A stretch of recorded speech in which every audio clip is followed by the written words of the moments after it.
युवाओं में देशभक्ति का जोश हूं मैं, युवाओं में देशभक्ति का जोश हूं मैं, वीरता से भरा हुआ सुभाष चंद्र बोस हूं मैं, वीरता से भरा हुआ सुभाष चंद्र बोस हूं मैं। दुनिया में सबसे बुरी बात है अन्याय को सहना और गलत के साथ समझौता करना।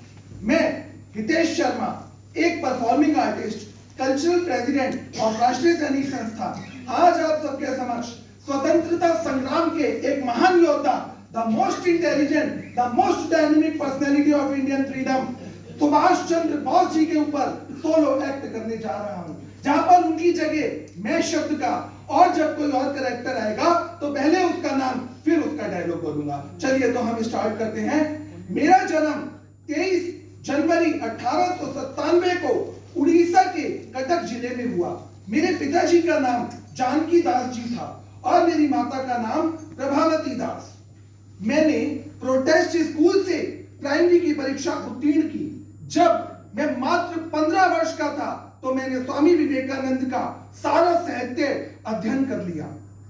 1916 में मैंने दर्शन शास्त्र बीए ऑनर्स में दाखिला लिया और उसके बाद 1919 में मैंने वो परीक्षा उत्तीर्ण करी फर्स्ट डिवीजन में।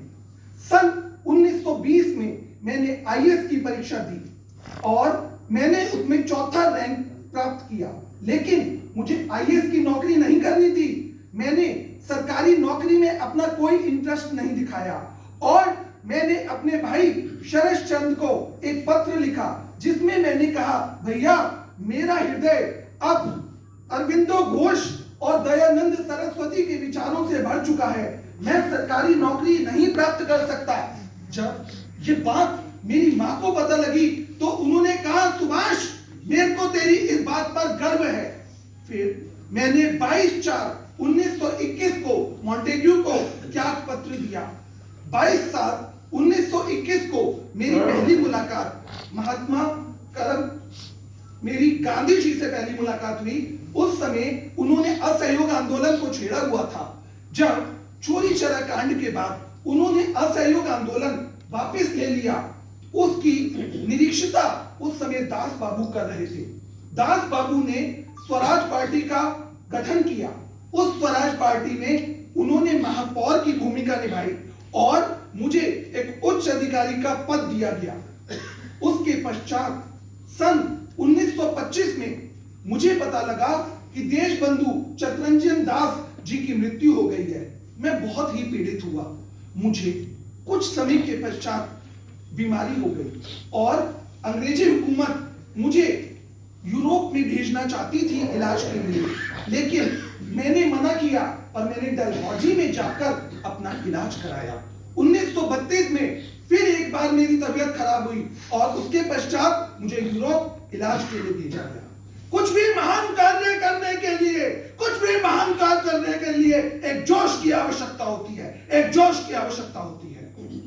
सन 1933 से सन 1936 तक मैं यूरोप में रहा, जहां पर मेरी मुलाकात इटली के एक प्रसिद्ध नेता मुसोलिनी से हुई। 1934 में अमरीली से मेरा प्रेम विवाह हुआ, जिससे हमें एक कन्या का जन्म हुआ जिसका नाम हमने अनीता बोस रखा।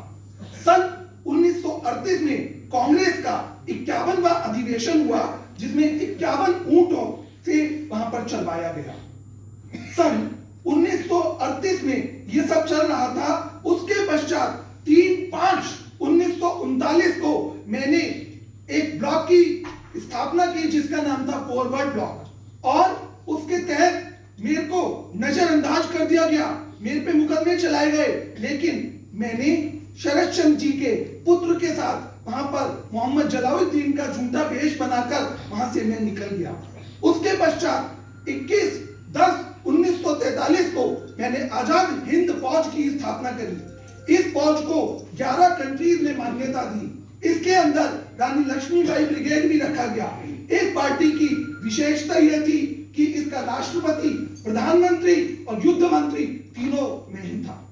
फिर मैंने जाकर उत्तरी भारत में मदद मांगी, आर्थिक मदद मांगी। फिर मैंने अपना जन प्रसिद्ध नारा जो कहा जाता है कि तुम मुझे खून दो मैं तुम्हें आजादी दूंगा, तुम मुझे खून दो मैं तुम्हें आजादी दूंगा, उसके पश्चात मैं जापान के पास गया मदद के लिए। फिर मैंने नारा दिया दिल्ली चलो, और हमने अंडमान और निकोबार द्वीप समूह को जीत लिया। फिर जब हमारा इंफला के अंदर और काइमा के अंदर बहुत बुरी तरह से अंग्रेजी सेनाएं प्रहार कर रही थी, मैंने सबको पीछे हटने के लिए कहा। 18/8/1945 को मैं लापता हो गया। 23/8/1945 को मेरा जो विमान था उसके क्षतिग्रस्त होने के लिए कहा गया।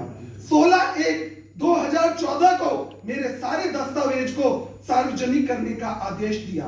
2018 को जब 75वीं वर्षगांठ पर प्रधानमंत्री ने झंडा लहराया, और 2021 में 23/1/2021 को वहां पर 125वीं वर्षगांठ पर पराक्रम दिवस मनाया, और 2022 के अंदर मेरी एक प्रतिमा का निर्माण किया गया जो सितंबर 2022 के महीने में की गई।